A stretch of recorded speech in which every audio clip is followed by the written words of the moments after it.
निजः परो वेति गणना लघु चेतसाम उदार चरिता नाम तु वसुधैव।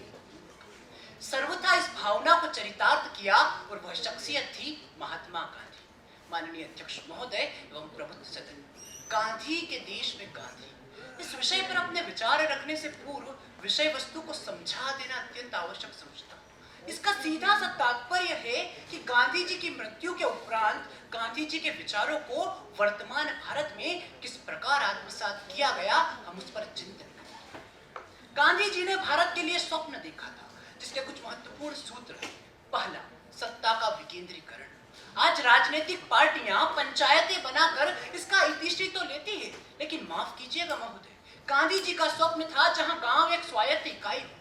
लेकिन क्या आज गांव को संविधान के अनुच्छेद 246 के अंतर्गत शक्तियों का हस्तांतरण किया गया है? तो जवाब होगा नहीं। गांधी जी सर्वधर्म समभाव की बात करते थे, अर्थात एक ऐसा माहौल जहां सभी धर्मों को फलने फूलने की आजादी हो। लेकिन आज धर्म के नाम पर लोगों को मौत के घाट उतार दिया जाता है। आज धर्म के उपासक अपने धर्म को सर्वश्रेष्ठ साबित करने की होड़ में लगे हुए हैं, जो कि कभी किसी धर्म ने नहीं सिखाया।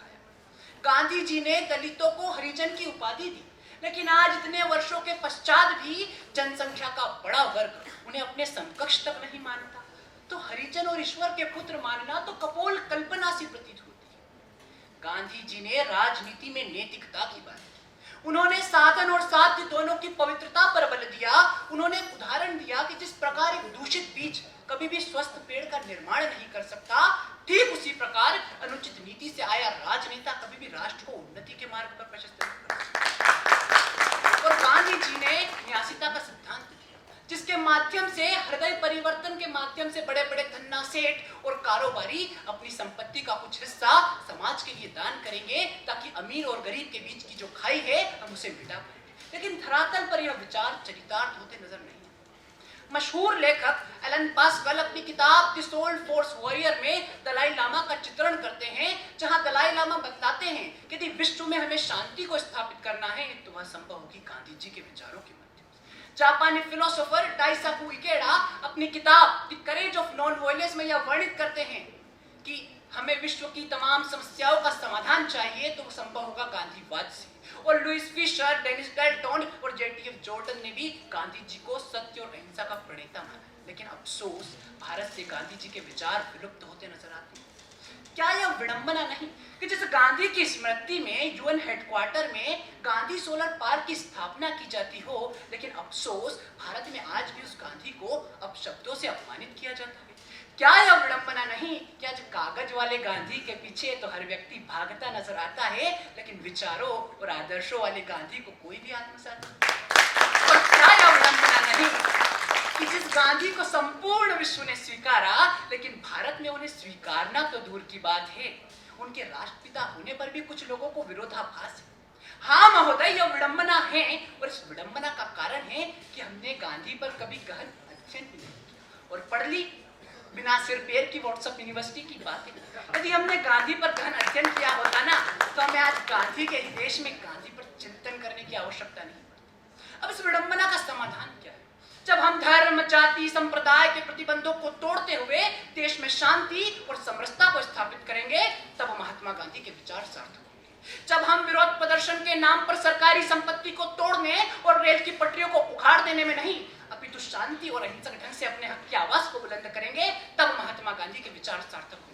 जब सामाजिक कल्याण की अभिवृद्धि महज योजनाओं तक सीमित नहीं, अपितु समाज के अंतिम कोने में बैठे व्यक्ति को बेहतर शिक्षा और स्वास्थ्य के रूप में मिलेगी और अंत्योदय साकार होगा, तब महात्मा गांधी के विचार सार्थक होंगे। जब हम सर्वे भवन्तु सुखिनः, सर्वे सन्तु निरामया, वसुधैव कुटुम्बकम और न दैन्यम न पाल्यम जैसे पुनीत आदर्शों को आत्मसात करेंगे, जब इस देश की बेटी आधुनिक दुशासनों की चिंता किए बिना खुले में विचरण कर सकेगी, और जब इस देश की सीता राम के साथ कंधे से कंधा मिलाकर चल सकेगी, तब महात्मा गांधी के विचार। और जब भारतीयता ही धर्म होगा, संविधान ही धर्म पुस्तक होगी और राष्ट्रीयता ही आराध्य होंगे, तब महात्मा गांधी के विचार सार्थक होंगे। लेकिन यह इतना आसान नहीं।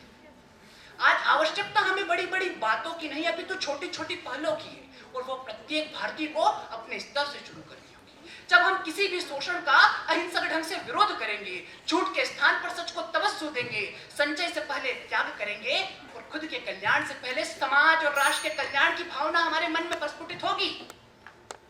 और जब हम राष्ट्र के शोषितों, पीड़ितों और कुंठितों के हक में अपनी आवाज को बुलंद करेंगे, तब महात्मा गांधी के विचार पुनः भारत में जीवित होंगे और तब हम कह सकेंगे कि विश्व की अट्टालिकाओं पर संदेश होगा गांधीवाद का और उसका प्रणेता होगा गांधीवादी विचारों से युक्त भारतीय युवा। और अंत में बस इतना कहूंगा कि भुजाओं पर मही का भार फूलों सा उठाना, सत्य अहिंसा का परचम समूचे विश्व में लहराना होगा और इस पवित्र पुण्य धरा के पुनरुत्थान के लिए गांधी जी के विचारों को अपनाना होगा।